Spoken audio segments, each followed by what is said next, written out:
Here for yet another edition of the Kaufman Corner podcast with you, as always, the good doctor, Dr. Rany Jazayerli. I'm Soren Petro. Much to cover today. Bobby Witt Jr. continues to be just an incredible story, just incredible in how he's playing. Rany is going to tell us exactly how well he's playing and what it all means. We'll maybe even look ahead to how good he can be here moving forward. Seth Lugo continues to pitch like an ace. Michael Garcia making the move to second. Loftin to third. Is this the long-term plan for the Royals? Should it be the long-term plan? Chris Bubic working out of the bullpen now. Royals Hall of Fame welcomes Bo Jackson, John Schuerholz, and Cedric Tallis. And expectations for the week ahead, maybe the next couple of weeks, which will take us up to the All-Star break. And, of course, I will lead it off with our playoff optimism meter. It's coming up right now here on the Kaufman Corner podcast. You're listening to Kaufman Corner, the most in-depth analysis of the Kansas City Royals, breaking down the Royals like no one else can. Kaufman Corner is hosted by Rany Jazayerli and Soren Petro. Rany is a co-founder of Baseball Prospectus, author of Rany on the Royals, and former columnist for Grantland, The Ringer, and The Athletic. Soren is the award-winning afternoon drive host of the program on Sports Radio 810 WHB in Kansas City.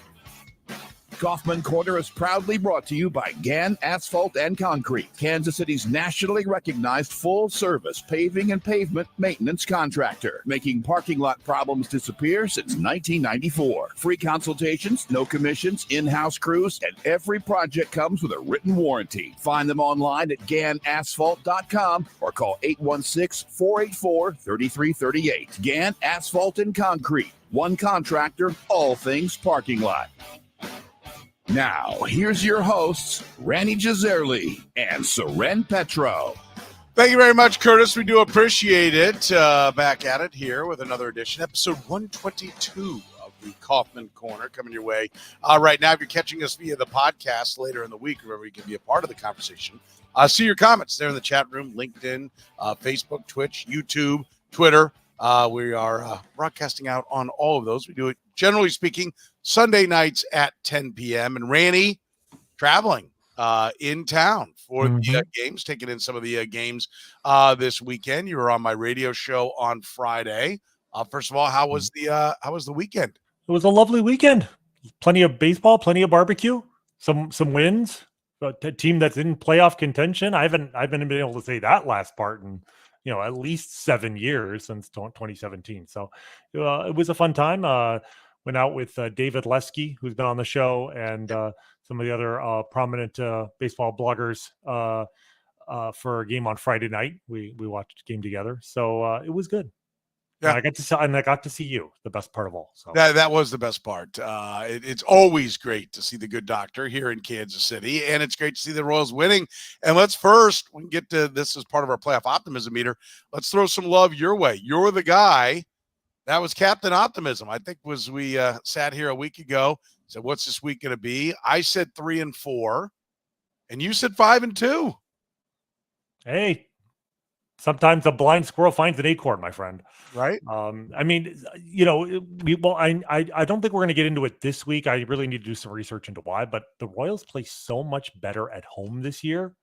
It's been really a theme for their season, and obviously, playing the Marlins. And I just had a good feeling that a team is never as good as it looks when it's winning, and it's never as bad as it looks when it's losing. And, we were coming off 2 really bad weeks, but what I said, we had Reagans and Lugo set up to go, twice each during the week. What's ironic is that in those 4 games they went 2-2, but they actually went 3-0 in the game started by the other guys, which is a testament to the depth of this rotation. So obviously some luck there. Look, trying to predict 7 games, you'll get it right sometimes from sheer luck, but if this team was going to stay in the race, they had to bounce back against a really weak Marlins team, and they had to do some damage against a team that's winning their division. They did both. I think we both feel a lot better, at least that they've righted the ship and that they're heading into the July. Really, the sort of mythical second half of the season starts tomorrow. That they're heading into it in good shape. Yeah, no, I agree. So where is your optimism after tanking last week? Where's Rany's playoff optimism meter sitting today? So I think I dropped it all the way down to 5 last week. I'm gonna go up a quarter. I'm gonna go to 5.25. I'm not gonna go crazy. I think I was probably a little too optimistic all along, but I'm feeling better. They did what they had to do, but they need to maintain this for the next 2 weeks going into the All-Star break, when hopefully they'll start to actually make some talent moves. So I'll say 5.25. 5.25. Yep. 5.25. I got to look back here. What was my number? I was at 4.5. 4.5 last week. Yep. I think we're starting to get around to where we're starting to, our graphs are starting to meet. Because I'm gonna put you down here, Rany. 5.25. I'm gonna go, since we're doing quarters, huh? We're doing I'm gonna go 4.75. We're getting pretty close. Okay. All right. So we're half a point apart. That's probably as close as we have been since we started this project. So yeah. And just for the record, the Royals, according to Fangraphs, their odds are at 39%. To make the playoffs. This time last week, they were at 30%. So are we just homers? Well, I mean, of course we're homers, but we're within the margin of error. Oh, hang on, I object to that. Of course we're homers. Okay, of course I'm a homer. Very hard not. You are a an award-winning journalist, completely impartial. So, but I'm a homer. But I think it's more just a trend. Like their playoff odds went up 9% according to mathematical algorithms. This week. So it was a good week. Yeah, it was. And I think it did. I wasn't as optimistic, and I think I was right to not be optimistic. I still think that there was nothing in the math that said, okay, they should keep it rolling, other than the caliber of opponent. But the Guardians, the first three in the week, but I expected more from the Guardians. And I give credit to the Royals. I'm not saying that the Guardians blew it or choked or anything like that. The Royals did it. I mean, much props to them. That's the series that I really worried about. And you're right. Like, I think it is time to just start counting on them to play well at home. Like, that is the magic elixir, whether it's their own bed, whether it's the, a young team that still doesn't really know how to travel just right, or they have too much fun on the road when they're out playing grab ass at night. I have no idea what it is, but they're really, really good at home. And I think the other part that really bounces me, because I think I was at a 4, so that I'm moving it up a lot from where I was last week, more than the 9%. That fan, well, I guess not. I guess it's like 7.5. 7.5% on our scale. But that's significant for me, because I didn't anticipate moving it up much at all going into the week, and I am, because they won without the aces. Like, that's the best part. Like, had they just, it was like, okay, it's Reagan's and Lugo and pray for rain, to borrow a phrase from Spawn and Sane and pray for rain. Like, that's not what this team is. The starting pitching continues to be good. When they get the bullpen, they're good. They play crisp baseball for the most part. They don't play sloppy ball. And that, as we saw back when they finally started doing that from 13 to 17, that'll win you a lot of games, just not getting in your own way. And so I thought there were a lot of signs that didn't point in the right direction for this team. And they got it all going they got it all going against a team that they really need to prove themselves against. Now, maybe it's a styles make fights matchup thing with the Guardians, and we're going to see them get knocked around by some of the better teams moving forward. But yeah, I really liked what I saw, and I think it was huge. I think it was huge for their confidence, which we talked about last week, and I think they needed to play well against the Guardians, and they've done it. And now, do they bear down and keep going? And is there help on the way? Because they're going to need help, because other teams are going to get better. Right. I mean, the Guardian series, yeah. I mean, in some ways you could argue that it's the best, certainly the most important series that they've played so far. Because, I mean, coming out of a Marlins series, let's not forget they lost a game to the Marlins that they really had no business losing. When Seth Lugo went 6 shutout innings, and they lost 2-1. They had no offense against a really bad Marlins team. The bullpen gave up 2 runs in 3 innings, and came within 4 outs of being shut out again the next day. I mean, they squeaked out of the Marlins series with a series victory. But even going into Thursday, nobody was feeling particularly confident about the Guardian series. And I mean, they didn't just squeak by most of those games. The one game they lost was a game that turned on one of the worst replay reviews I've ever seen, where apparently somebody in New York on a TV screen cannot tell the difference between a fair pole and the black pole that juts out sideways from it to hold up the netting. I cannot believe that there will not be some sort of consequences from that going forward, because that was just an absolutely absurd call that just changed the trajectory of that entire game. Would they have lost anyway? Probably, maybe, but it was a very strange and inexplicable call that kind of ruined Cole Reagan's outing. He was cruising pretty nicely up until that. But aside from that game, they won the other three fairly convincingly. I mean, the first game was they kind of held on, but the last two games were what 10-3 and 6-2. And you talk about styles make fights. The thing about the Guardians, the style there is their bullpen, as we talked about, I think on your show on Friday, is like the best bullpen ERA of any American League team, any major league team, I think, in 30 years coming into this series. So it's the style is you have to get a lead on them early because you're not going to come back against them late. Well, mission kind of accomplished on Thursday.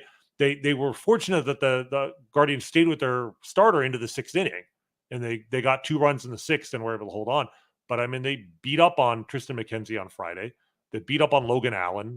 Sent Tristan McKenzie back to the minors, for God's sake.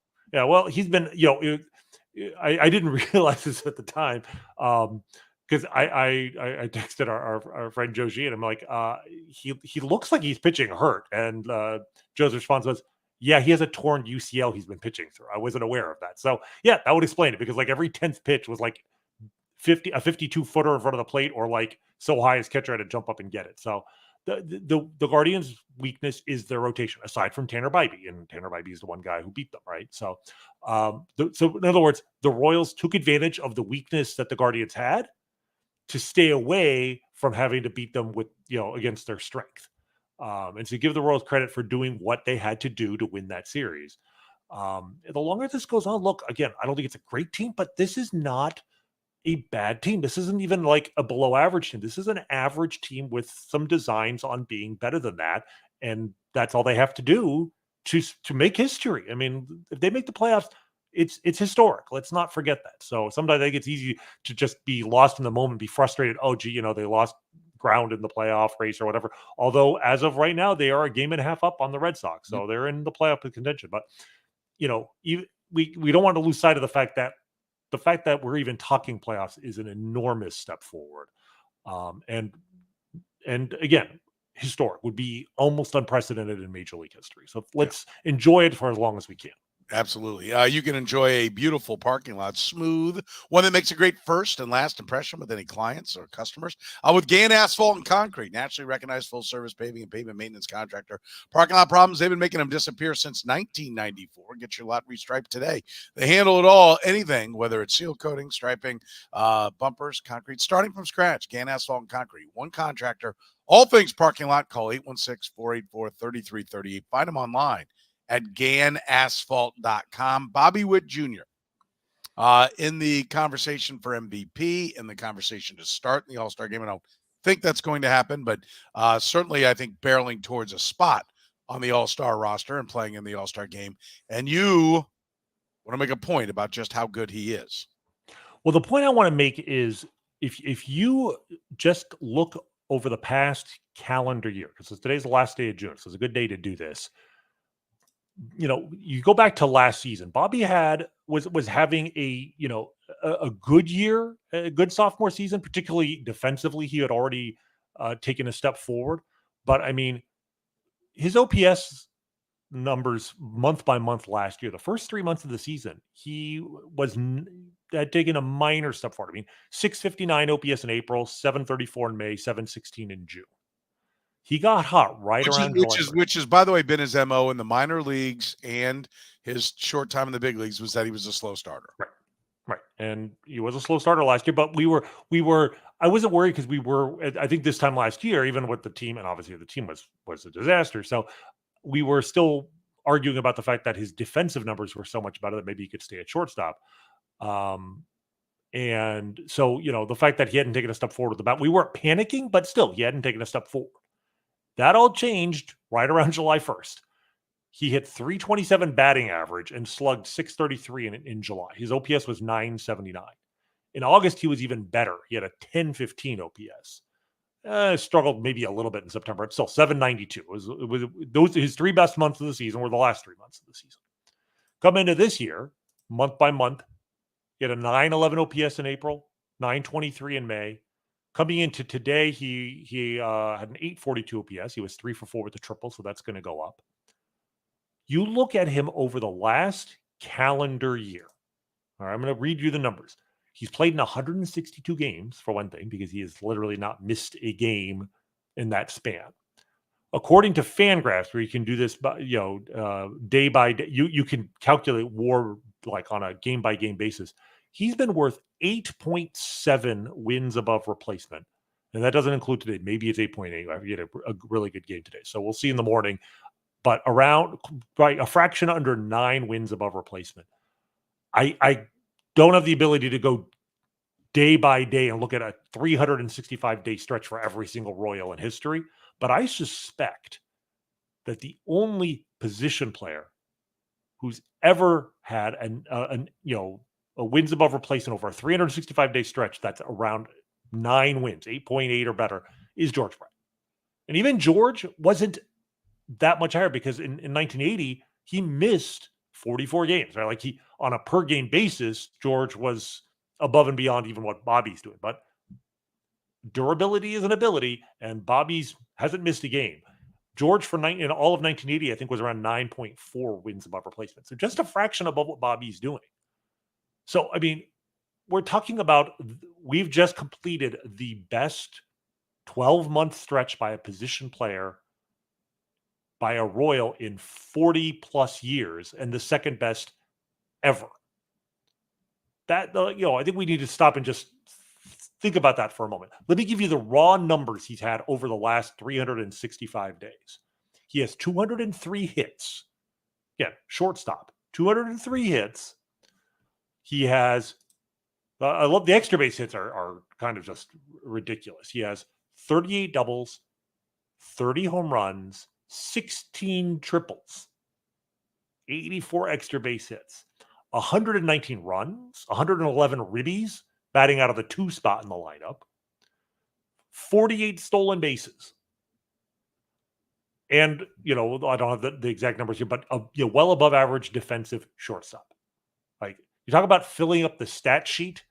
He is nobody in Royals history fills up the stat sheet quite like that. Carlos Beltran may have come close when he was younger, but when you factor in the shortstop defense, I mean, I don't even think Beltran hit triples quite that kind of pace. I mean, a triple to left field again today. Hard like we take for granted that he's tripling to left. You're not supposed to be able to hit triples to left field unless the left fielder falls down or was, shaded way to, towards center field. He makes it routine now. So let's not fail to appreciate Bobby Witt. I have some more to say, but I'm sure you'll have some. Well, first of all, for the record, 12 triples in 2001, 10 in 2003 were the high water marks for Carlos Beltran in the triple category. So, he's topping even that. And that was kind of my question is like to look ahead. What is Bobby Witt Jr. ultimately going to be? Are we ready to say he's Beltran plus, right? Where now we think he's, reached that level and he's Beltran plus, or are we ready to say he's George Brett Hall of Fame level? Where are you? I mean, I think I'm more than ready to say he's Carlos Beltran. Is he Beltran plus? Probably. Like, you don't want to assume anything, and maybe you want to see a little bit more, because if you go back 12 months ago, his offensive numbers, he had a decent rookie season. The rookie season was actually very comparable, I think, to Carlos Beltran's rookie season offensively, although the defensive numbers were not there. And then, a somewhat disappointing first half offensively last year. So based on just 12 months, I don't think I'm going to push him ahead of Beltran. But, I mean, the other thing to keep in mind, he just turned 24 2 weeks ago. So, youth-wise, we've seen the age curve in baseball change to the point where 24, sometimes players peak at this age. Like, I'm not going to promise you he's going to be better than this. Or he might get better, but he's had like good luck with balls in play. His numbers may never get better than this, but I mean, they don't have to get better. Like 8.7, 8.8 wins above replacement per year. That's not just Hall of Fame level. That's like MVP caliber every single year. If he just stays in this range, if he's a 7 to 8 win player consistently, even Beltran wasn't doing that consistently. Yet, in his best, he could do that. He did it once or twice, maybe with the Royals. Certainly the year he was traded away, he was doing that, but not consistently every year. Brett was doing that, and probably did it half a dozen times in his career. But Brett's a singular player. We're not putting anybody at the George Brett level. Not yet. But but we're leaving open the possibility. Exactly. Even the possibility is absurd, right? Like the fact that we can't say he won't be is ridiculous, right? Yeah. And you're giving numbers that are Brett-esque, right? Yeah. He's doing things that are young Brett-esque. You think about 1979 when Brett was one of, I think, only 4 players in history to have 20 doubles, 20 triples, 20 homers, 20 stolen bases in a season. He had 42 doubles, 20 triples, 23 home runs, if I recall. Willie Mays has done it. I think Jimmy Rollins in his MVP year did it. Maybe Curtis Granderson did it. Very unusual. There's one other way to compare Bobby Witt to George Brett in 1979. Not 1980, right? 1980's year he had 390, but also the year he missed 6 weeks with an injury. It's George Brett's not, when you talk about just filling up the stat sheet, Brett 79 is, to me, the gold standard. He had 329 that year. He slugged 563. And he had 85 extra base hits. And actually, he did not get to 20 steals that year. I take it back. He only got to 17. I think it was one of only 4 players to have 20 doubles, 20 triples, and 20 home runs. He had double-digit steals, but not 20.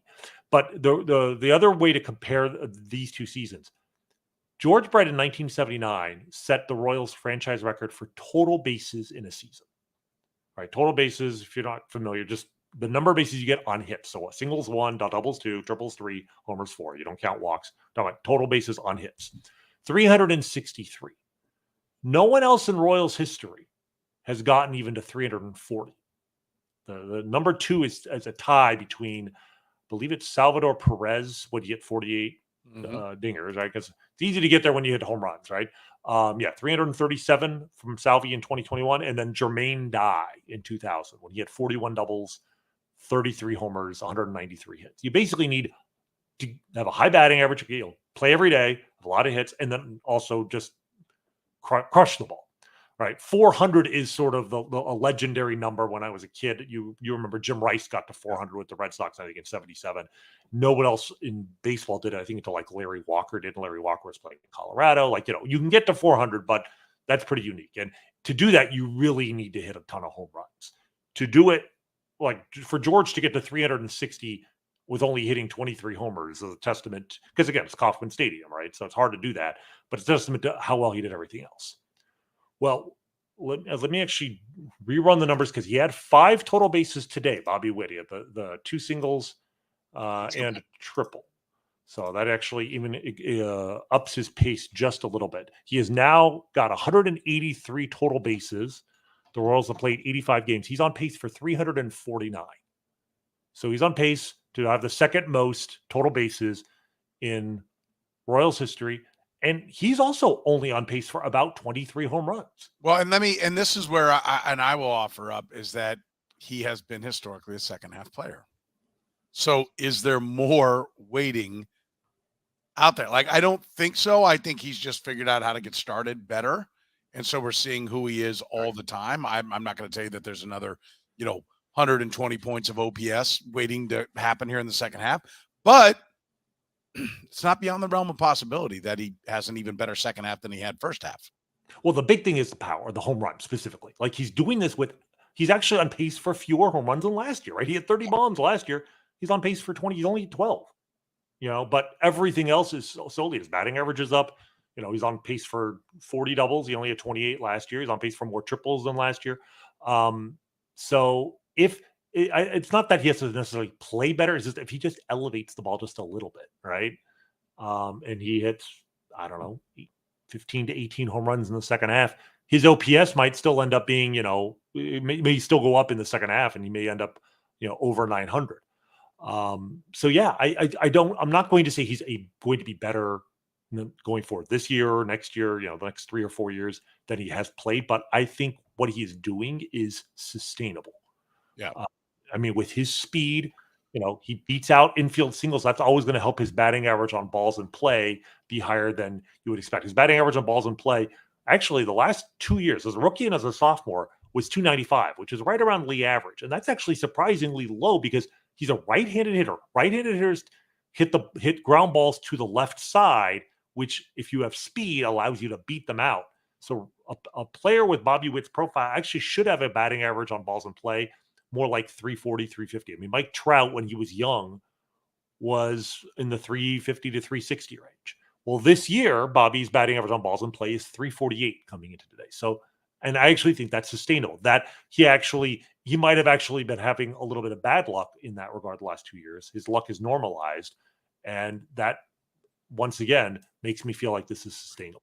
By the way, we're talking about Hall of Fame performances, Hall of Famers, and George Brett. You want a Hall of Fame pizza, you get it at Minsky's. Kaufman Corner, proudly brought to you by Kansas City's favorite pizza since 1976, when George Brett was putting up those numbers. Minsky's Pizza. Don't forget, this month until supplies run out, you can get the Joe's Kansas City Barbecue Pizza. All 17 area Minsky's locations have it right now through July 3rd. You can use the promo code Soren Minsky's 20. My first name, Soren, Minsky's 20, Soren Minsky's 20, and receive 20% off a large gourmet pizza per order on Minskys.com. Support the pod and eat right. Go get you a pie right now. One large gourmet pizza. You can get 20% off when you use the promo code Soren Minsky's 20. They're open late, available for dine-in, carry-out, curbside, and delivery each and every day. Again, get to Minskys.com and use that promo code Soren Minsky's 20. Save yourself 20% off a large gourmet pizza from Minsky. So what will he be? What would be your prediction right now? When it's all said and done, his career will end. We're going to assume no injuries, right? A full career, Beltran, full career. Right. Well, I mean, it's nice of you to say no injuries, because if I can assume no injuries, then I don't feel like it's he's going to have stints on the DL. He'll get hurt more when he gets older, but he is an elite athlete.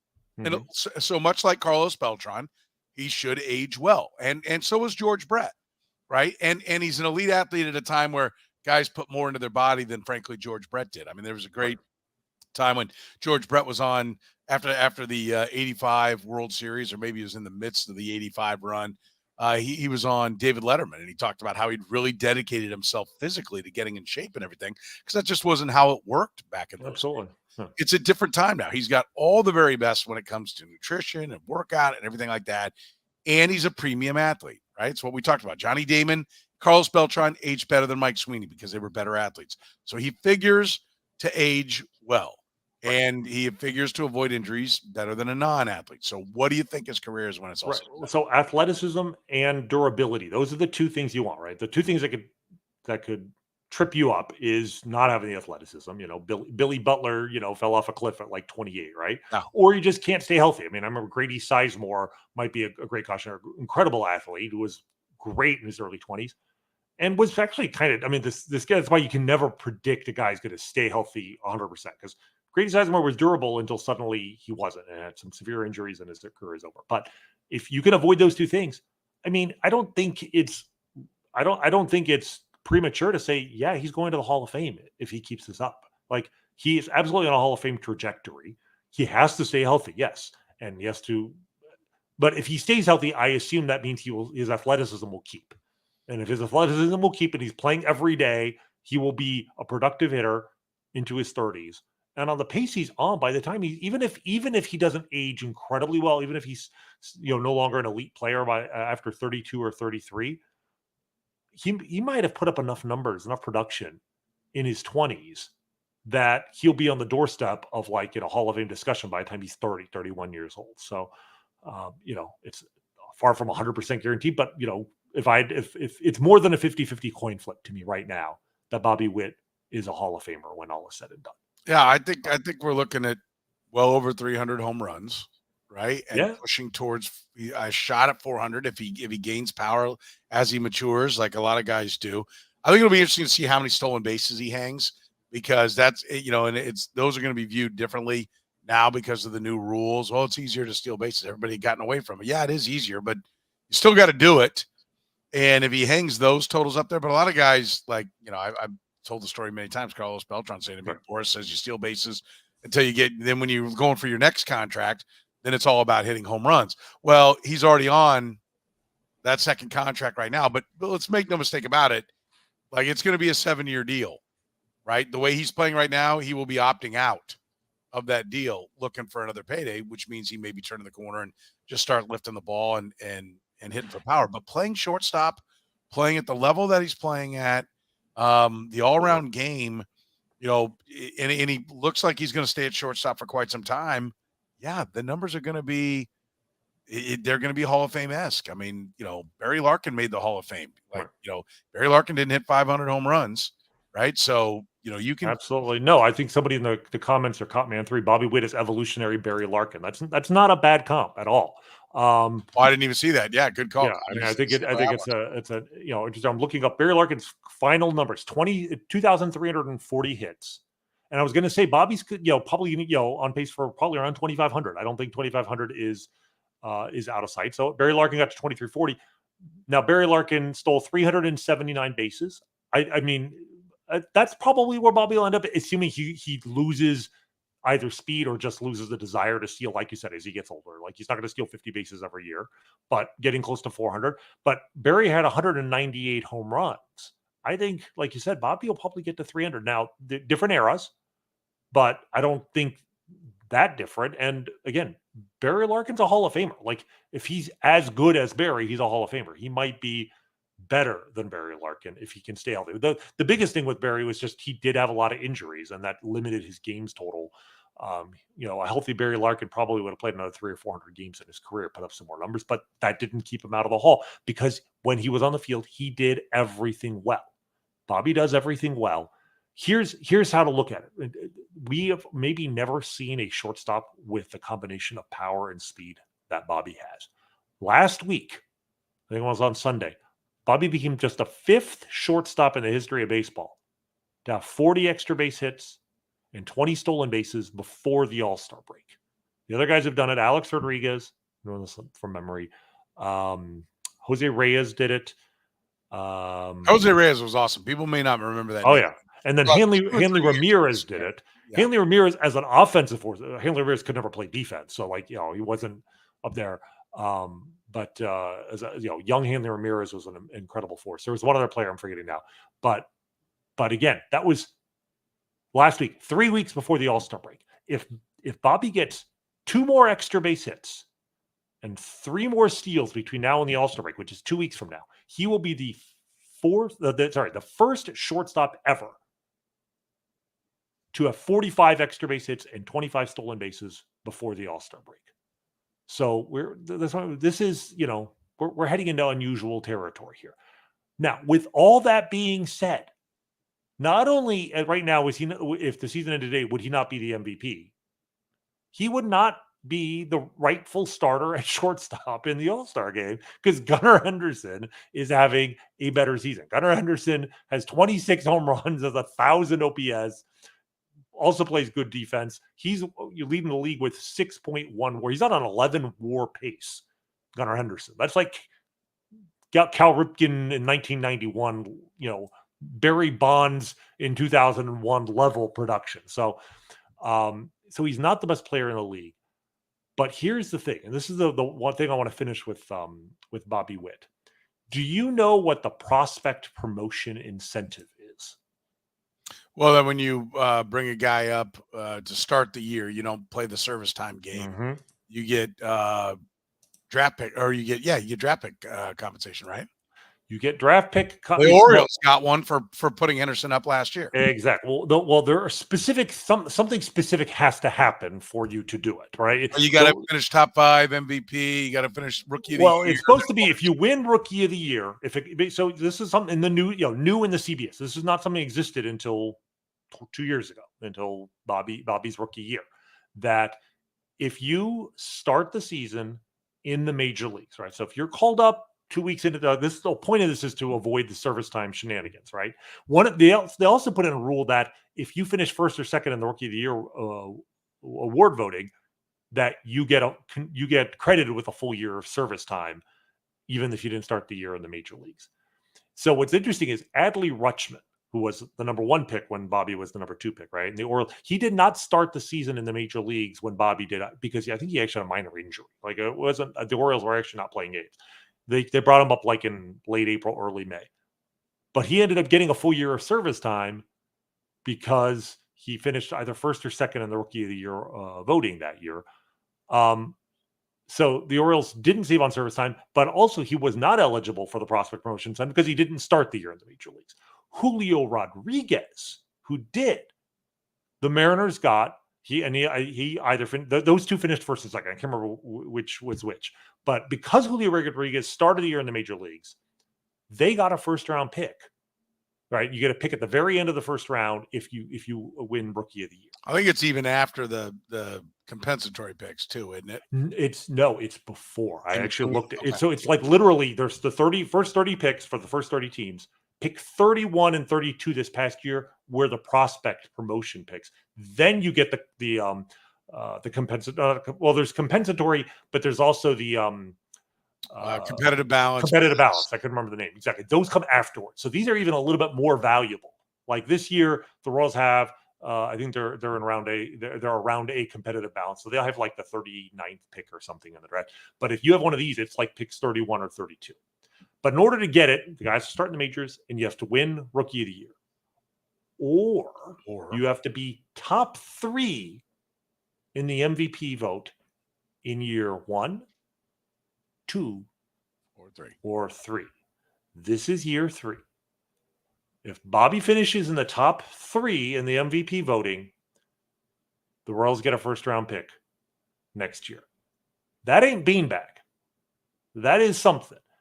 And I do not consider myself an impartial journalist who's merely reporting the news, but somebody who actually tries to influence things. Here's one way in which we, the fans, might be able to influence. If we can influence the narrative to make sure, that if Bobby's right on the border of being a third or fourth pick, third or fourth on the MVP balloting, if he can get in the top 3, that's a big windfall for the Royals. And right now, like he's actually right now, I think he's tied for 4th in wins above replacement. If you look at that, it's basically Gunnar Henderson and Aaron Judge right now are having monster years. Juan Soto is 3rd. He's tied with Jarren Duran of the Red Sox for 4th, I believe. It's obviously mid-season, a lot can happen. And I do think if the Royals make the playoffs, if they go on a strong run, the narrative behind Bobby Witt being a huge part of that is going to give him a boost. He needs to obviously play as well in the second half as he did in the first. It's gonna be close. But like on top of everything else, the step forward that he's taken, the Royals having this incredible season. But if they can continue this, there's an added bonus in there for the Royals. If they can actually get Bobby into the top 3, they'll get a pretty valuable draft pick out of it next year. So let's start that bandwagon now. That Bobby in the top 3 doesn't have to be. We can say Bobby for MVP, but we'll settle for 3rd. A couple things that some folks have said. I put them up here from the chat room, but I want to make sure people on the podcast can hear it. Bill said not playing on turf is a huge plus for Witt over Brett in terms of staying healthy, and Larkin as well for that. I think that's of note. And then Jeff said World Series championships impact Hall of Fame voting. Barry Larkin did win a championship in 1990, and I do agree. Playing in the playoffs is a big part. George Brett played on a lot of playoffs. George Brett's counting numbers ended up hitting all the, the 600 doubles, the 300 homers, the 3,000 hits.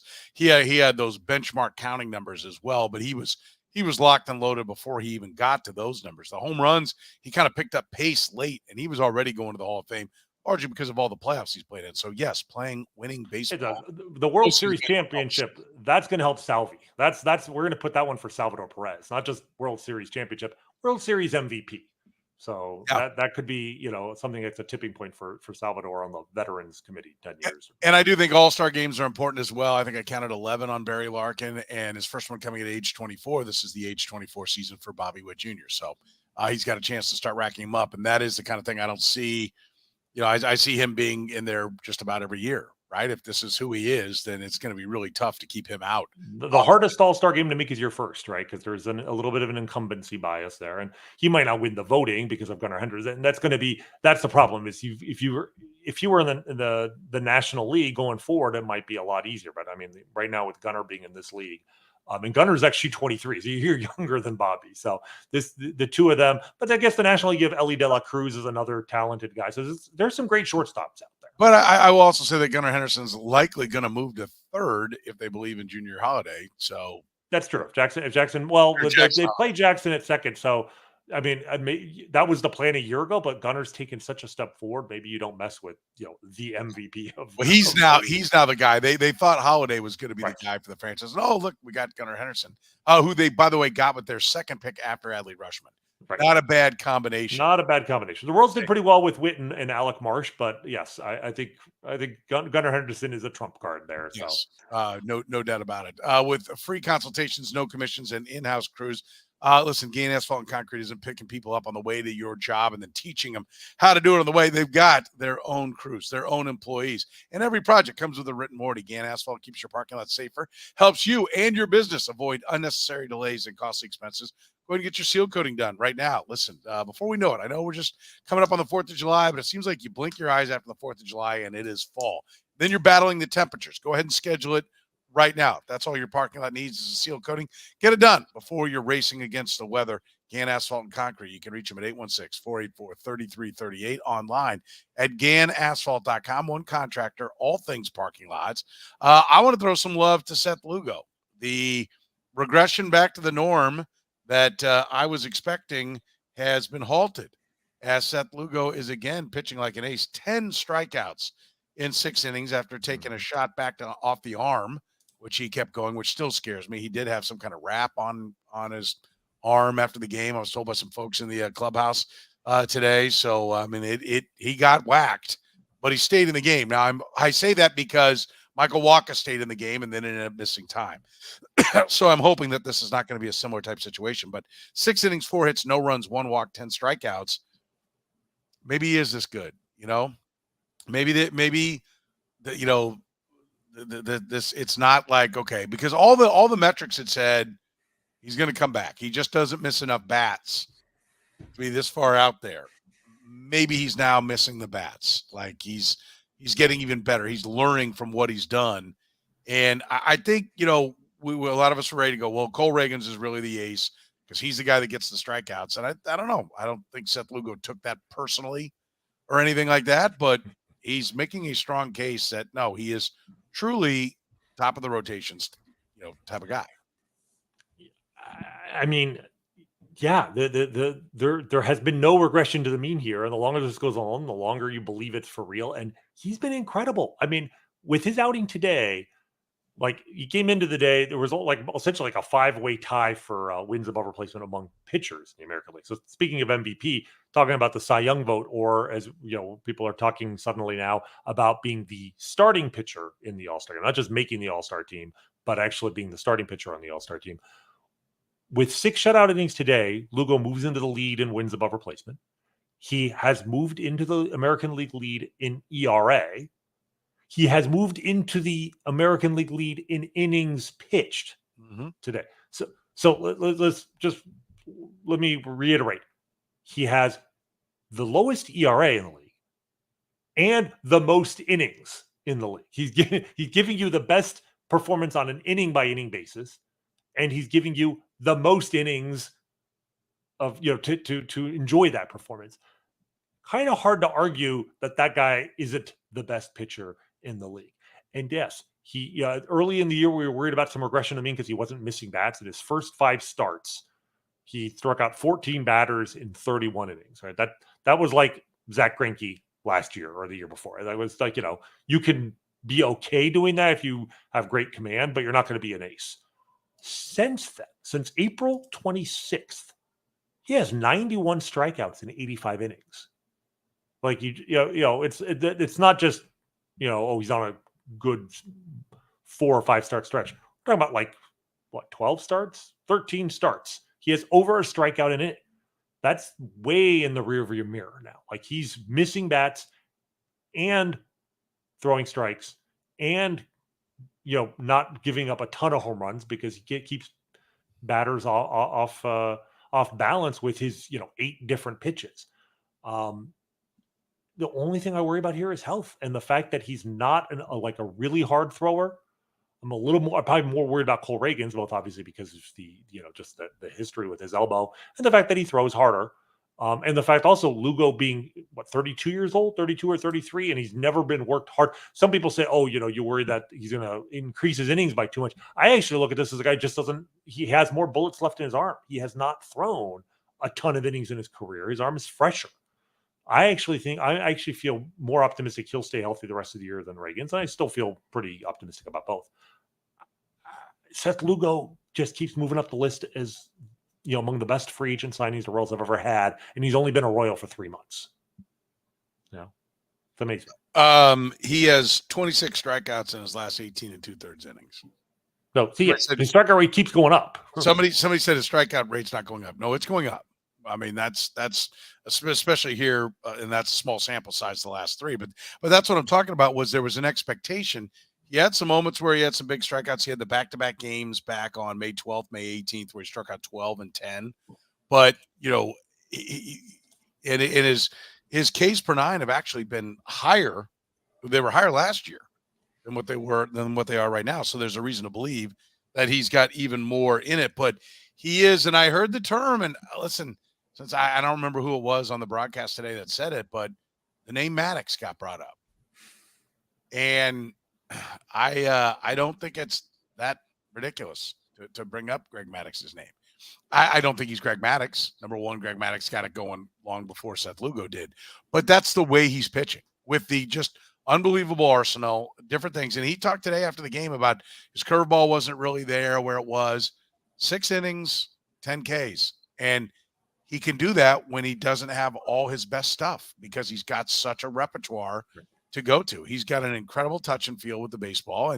And like, do I think he's going to be Nolan Ryan with the strikeouts? No, but like, he does have the ability to get it when he needs it. I mean, Maddox is a tough comp for anybody. I think there are definitely a lot of similarities. The one thing I would say that I don't like the Maddox comp is simply that Maddox was, on top of everything else, such an elite ground ball pitcher. He had that sinker, never gave up home runs. Lugo has about a league average ground ball rate. And because he throws so many strikes, he does give up home runs. About a league average rate. He's not homer prone, but he's about league average there. I'll stick. I think I made this comp maybe a month ago.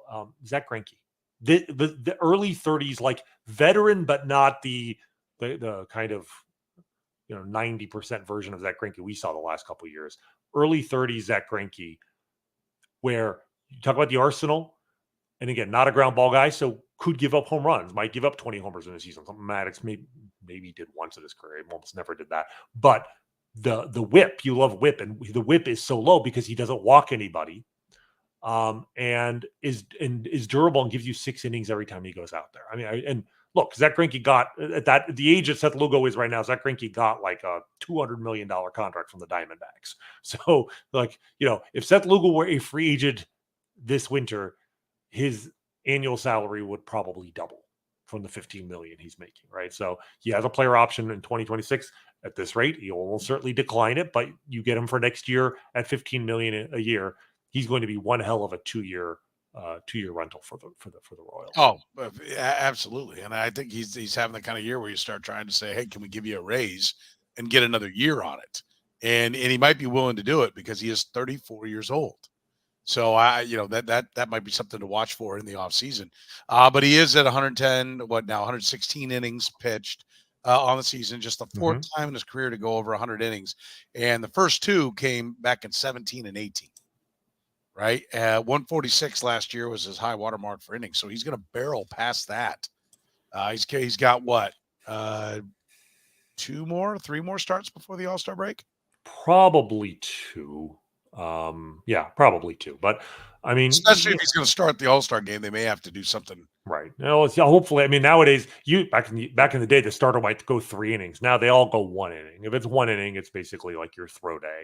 I'm not as concerned, but yeah, no, the innings of course it's going to be a concern. I think that the Royals are trying to manage him. I mean, today, pulled him after 6 innings. I think he threw 92 pitches. They could have, even certainly 10 years ago, James Shields was not coming out of the game after 92 pitches if he had thrown 6 shutout innings. He'd go to 110 pitches.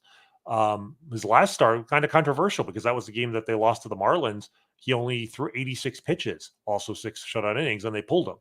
But there's clearly here a concern with him to try and save that arm to get through 34 starts, right? Because they know that 146 is his career high, and they probably went into the year planning for 160, 170, but with them being in the race, they can't afford to just shut him down if they're, holding on to a wild card spot in early September. So they're going to have to push it to 180 to 200 innings. I think they can. They're being sensible about it. They're being, as cautious as they can. But he right now is the best pitcher in the American League. You want him out there every fifth day, and until you no longer have a chance to make the playoffs. Chris Bubic went to the bullpen. We've got our answer. This is going to be the role for him. You okay with that?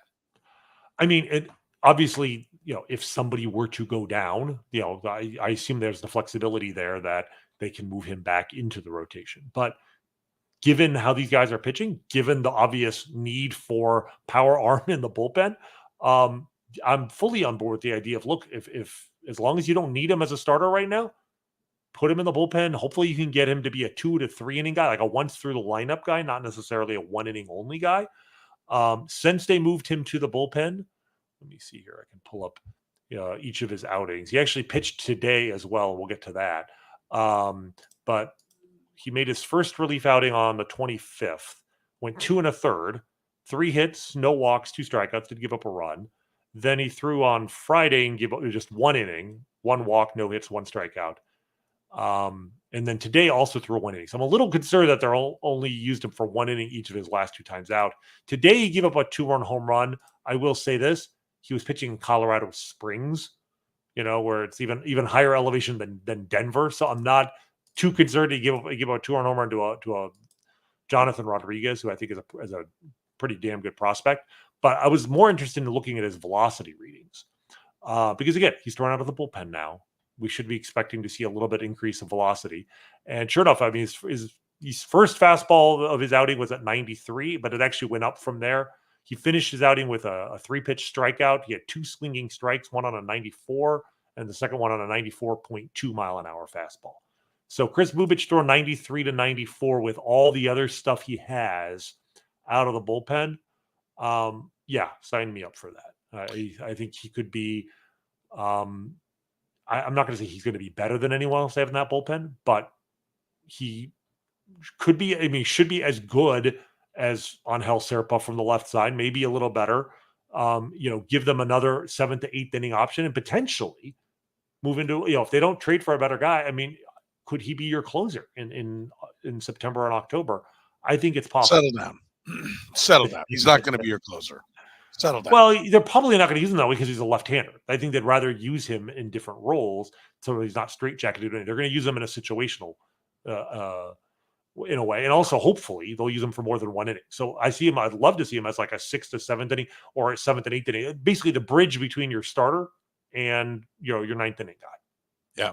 By the way, the kid Tinoco that they picked up off waivers from the Rangers, who is 29 years old, 2 innings, shutout ball with 4 strikeouts in Colorado. And you mentioned it being in Colorado Spring. You know the ball's jumping when the Omaha Storm Chasers hit 4 home runs. Yeah, I mean, they themselves hit 4 home runs. They won 12-9. I mean, that's the kind of game you're playing. So, I don't like to see Bubic giving a home run, but like there are definitely extenuating circumstances there. So, but I think this is his last 10-day extension to his rehab assignment. So, I mean, they can just option him, I think, to minors, but they're going to have to make a decision here pretty soon. My suspicion is we will probably see him shortly after the All-Star, maybe even right at the All-Star break. We might see him in the bullpen in Kansas City. Let's talk a little bit about what's going on at second and third base. Michael Garcia at second, Loftin at third. Michael Massey's back and DHing. I had a number of comments in there about one that scares me that Massey's not going to be playing the field anymore this year. Some people upset about Alexander coming up and not getting usage. What's your reaction to Garcia at second, Loftin at third? So first off, real quick, I can't read. It was COL does not stand for Colorado Springs. It stands for Columbus. Okay, so forget the elevation part of it. All right, he gave up a home run to a really good prospect, and he was throwing 94. But I will say, I saw that comment too, and I looked at it like, okay, that is right. But I will stand by when the Omaha Storm Chasers hit 4 home runs, the ball was jumping. So when the wind was blowing out or what it was not a good pitching day. Thank you for having my back there, Soren. Yes. All right, good. This is live radio, guys. So stuff happens. But yes, the Michael Garcia thing, this is really weird. Because on the show last week, I got the 5-2 record right, but I also You got the Alexander the blind squirrel found 2 acorns, because I've been predicting a call up of somebody from the minors like every single week on the show, and finally the next day they called up CJ Alexander, major league debut. It was interesting, and then we saw the lineup, and Michael Garcia is second base, and I'm like, well, that's different, but CJ Alexander's played, in the infield. He's only played third and some first. He's never played middle infield. If you don't want to use him in the outfield, and you can't play Massey in the field yet, right? So you could make a case for, okay, Michael Garcia, if he can play second, it allows you to put this new bat in the lineup without moving him to a position he's never played before. So I said, okay, let's give this a try. What's weird is CJ Alexander played 2 games. He looked terrible. It was only 2 games, but he looked terrible. 0 for 6. He did hit one ball really well. And then Nick Loftin got a start. Okay, well, they're not going to play him every day. Then it was a lefty. Nick Loftin got another start. It's now, I think it was 5 games in a row. Nick Loftin has started. CJ Alexander hasn't played, or I think he pinch ran. He's not started in 5 games. Nick Loftin has started the last 5 at third base. And Michael Garcia is second base. Michael Garcia, before last week, had, I think, played 21 professional games at second base, and half of those were as a 17-year-old in the Dominican.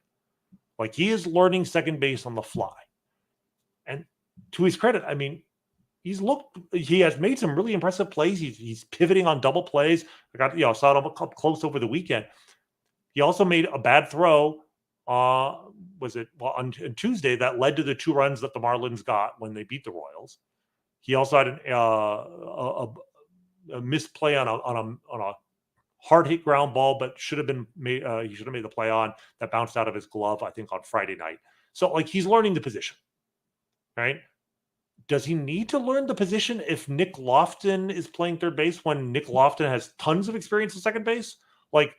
It made sense when CJ Alexander was playing. CJ Alexander is not playing. Adam Frazier presumably will be back at some point in the not too distant future. It just struck me as very strange that they made this. First off, they're accommodating a 27-year-old, maybe quadruple A guy we wanted to see get a shot. But now he's not getting the shot. So then why are we doing this? Why are we playing 2 guys out of position? I'm not entirely sure. I know it makes me wonder if they're showcasing him. There has been some speculation that they're showing his ability to play second base because maybe Michael Garcia is the guy you trade in a big trade if you don't have the prospects to make to get a big gun, whether it's a bat or hopefully a bat, maybe an arm, but maybe hopefully a bat. So maybe you trade Michael Garcia. But otherwise, I don't really understand why they keep doing this. That's where I was going to go, was that he's being showcased, and or Lofton's being showcased. Let me show you where Loftin can play. And he's part of a bigger plan to put pieces together in a deal to go out and get whatever it is, be it lights out back into the bullpen guy or a bat. And because I'm with you, it doesn't make any sense, right? So, and they don't do things that don't make sense anymore. That's not what they do. There are mounds and mounds of data, reams and reams of data that go into everything that they're doing. So why are they doing this? They're not dumb. They're not dumb. And so I think you're left with only that. Or just showcasing them for themselves. Can he do this because Massey's going in a deal or whatever it might be? I mean, they are going to be more transactional and they're not going to be afraid of trading their players. I certainly believe that. So whether it's the other teams want to take a look at whether it's Garcia at second or Loftin at third, I think that has to be the answer, doesn't it?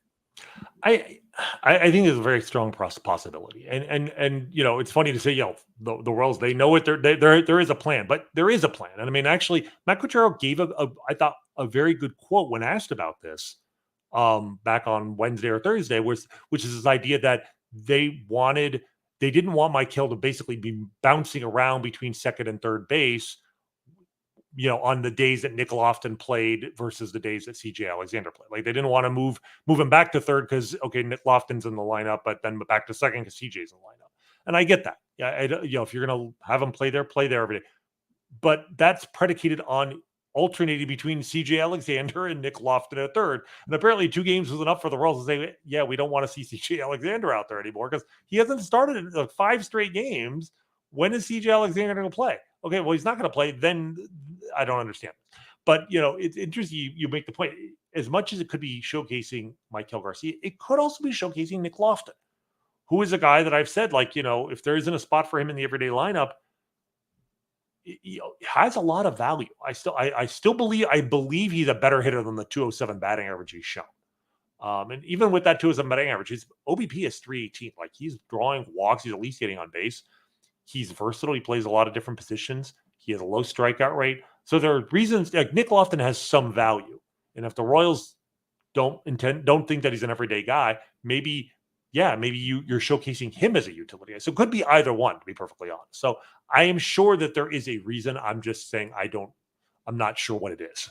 Yeah, we don't need to go through and address MJ Melendez again because it is baffling. But a great point was put out here. I mean, it was I had, Jeff says they're not dumb. That's music to my ears, and I really do believe that. But Kurt, who oftentimes is either the voice of reason or the rain on the parade, they keep playing Melendez, and he doesn't make sense. Except for they don't have the like I said, we're not going to go round and round on that again. I get where you're coming from, Kurt. Yes, but I don't know who the guy is. Like, they clearly are not sold on Drew Waters. There isn't an outfielder that they believe in. So, right. Well, I mean, and if there is, first off, it's Hunter Renfroe, and secondly, I'm no longer in a position to be able to say that they're wrong to believe in Hunter Renfroe because, right, like, the more I do this, the more I realize how little I know, or the more, the leap in competence and knowledge throughout the sport, I've talked about this before, has made my job much more difficult over the last 10 years. I mean, look, you go back, it feels like a century ago, but 10 years ago, the Chicago Cubs were like, rebuilding. And, I wrote a series of articles for the Ringer explaining exactly what it was. What they were doing was like very basic stuff. They had tanked, so they get high draft picks. They were using all their high draft picks on hitters. And then they were going out and acquiring pitchers whose ERAs were high, but whose FIPS were low, like Jake Arrieta. And it was like groundbreaking and revolutionary to the sport, but it was something I could sit at home and, with a good internet connection and deduce what they were doing. 10 years later, the sport has progressed so much. The teams are so much smarter. They have so much more proprietary data that none of us really, it's very difficult for anybody in the private domain to be able to explain in the moment what teams are doing. We can look backwards and say, this is what they've done. This is why they've done it. But like at a time, even after saying, look, Hunter Renfroe, I think he's done. And 6 weeks into the season, he was hitting 140, right? I did not see this renaissance from Hunter Renfroe come, right? Like, did they fix him? Did they find a flaw in his swing? Was he just not fully healthy to start the year? I don't know. What I can tell you looking backwards is since May 12th, he's hitting over 300 with a 956 OPS, right? So more power to them. Like, maybe Hunter Renfroe isn't washed up. Maybe they actually fixed him. And that's why it's like, yeah, MJ, it's baffling that they keep playing him, but it's not clear who would be better. And I can't say with certainty that they're wrong to keep playing it, that maybe they will fix him. We're only going to be able to look back in, a month or 2 or 3 and be like, they were right or they were crazy to believe in him for as long as they did. Let's finish with the Hall of Fame inductions. Bo Jackson, John Schuerholz, Cedric Tallis. We touched on this on the offseason. But your thoughts as they put 3 guys in? First of all, would you have voted yes? I had a vote on these things. I'll tell you how I voted. Yeah, I would have. I think you told you wouldn't have voted on Bo. You would have voted. Right. I voted yes on the other 2, and I voted no on Bo. I would have. I mean, I would have voted. It was a tough no vote, but and I have no problem with him getting in by other people voting yes. I'm not going to scream and yell and say these people didn't know what they were doing. There's a very compelling case to put Bo Jackson in. It's not his career numbers with the Royals, so I will tell you that. It's a unique case. It's he's really just a unique not just player, but a kind of a unique circumstance, for a team Hall of Fame. What do you do with a guy who wasn't a great player, but, as hard as this may be to believe for anybody under the age of 40, Patrick Mahomes is not the first Kansas City athlete to be the most famous athlete in America. I guess now Travis Kelce wasn't the second, right? There was a time when, there was a brief period of time. Bo Jackson was the most famous athlete in America. It wasn't particularly close, and he played for your Kansas City Royals. So I see that argument right there. I totally understand the baseball value argument that he doesn't deserve to be in, but I personally would have put him in just for that reason alone. But Tallis and Schuerholz, those guys should have been in 20 years ago. It's funny because we've talked about we talked about Cedric Tallis and the incredible trades that he made. I rated the 20 best trades in Royals history for the Athletic a few years back, and 4 of the 6 best trades in Royals history were made by Cedric Tallis in like a 5-year span. The man built the foundation of the teams that went to the playoffs in 76 and 77 and 78 and 80. And absolutely should have been in.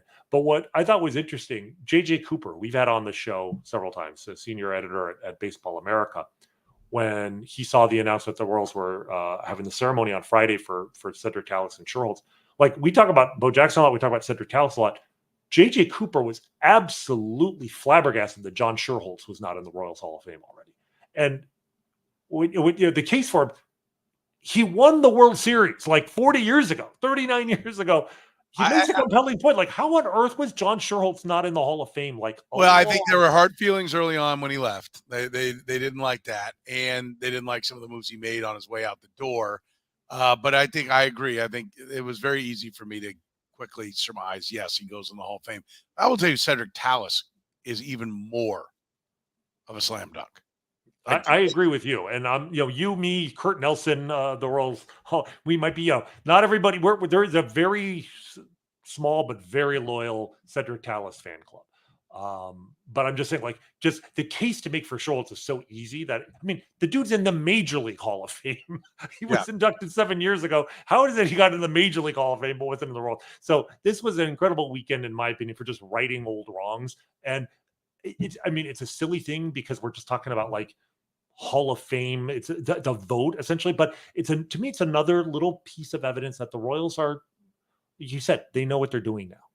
They're kind of heading in the right direction, right? Even something this small, it's a small thing, but there were 2 egregious snubs, and Bo Jackson, at least a guy you could make the case for, from a place where the Royals are honoring their most important people. And now those snubs are no longer there. They've patched, just like they're patching holes on the roster, they patched holes in their Hall of Fame. It's maybe a silly analogy, but it makes me feel just a little bit more comfortable. Yeah, this organization is making smart, competent decisions. They're not always going to get it right, but at least they're not making absolute howlers anymore. And that's pretty big progress from even 2 years ago.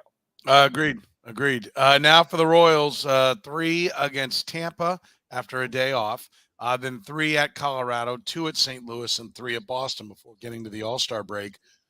You called the 5-2. Do you want to call all the way to the All-Star break, or do you want to, at least call this next week?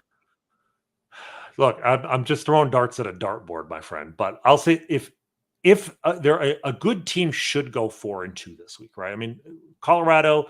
This is, a weak part of the schedule. The Marlins and the Rockies are 2 of the 4 worst teams in the sport, and they're playing them in back-to-back weeks, right? They have to have a winning week in a week that they're playing the Colorado Rockies. It's in Colorado. It's, might not be great for Reagan's and Lugo's ERA because they're pitching in that series, but it might be exactly the thing that this offense needs. The offense has picked up here the last couple of days, but they could use some time in the thin air against Rockies pitchers. So I think 4-2 this week.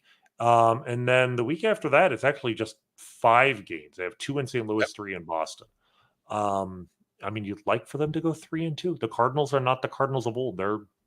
Both of those teams are around 500. The Red Sox is the big series because right now the Red Sox are the team right behind you in the wild card race. So you really want to take 2 out of 3 in Boston. They can go 3-2 in those games, 4-2. So they can go 7-4 between now and the All-Star break. You'll feel really good about where this team is. Yeah. 6-5 would be okay. but I'm shooting for 7-4. Yeah, 7-4 would be fantastic, no doubt about it. If you want fantastic, get to the Minsky's Pizza. Kaufman Corner proudly brought to you by Minsky's, Kansas City's favorite pizza since 1976. Don't forget, while they have the supplies, when they run out, it's gone. But right now, you can get the Joe's Kansas City Barbecue Pizza at all 17 KC area locations. Minsky's open late, available for dine-in, carry-out, curbside, and delivery each and every day. Plus, now through July 3rd, use this promo code Soren Minsky's 20, SOREN Minsky's 20, and receive 20% off a large gourmet pizza per order. One large gourmet pizza per order. Save 20% at Minskys.com. Order it. Use the promo code Soren Minsky's 20 right now. And, of course, our friends at Gann Asphalt and Concrete, Kansas City's best. One contractor, all things parking lot. Find them online at GannAsphalt.com. For the good doctor, Dr. Rany Jazayerli, I'm Soren Petro saying thank you very much for joining us here on Coffee.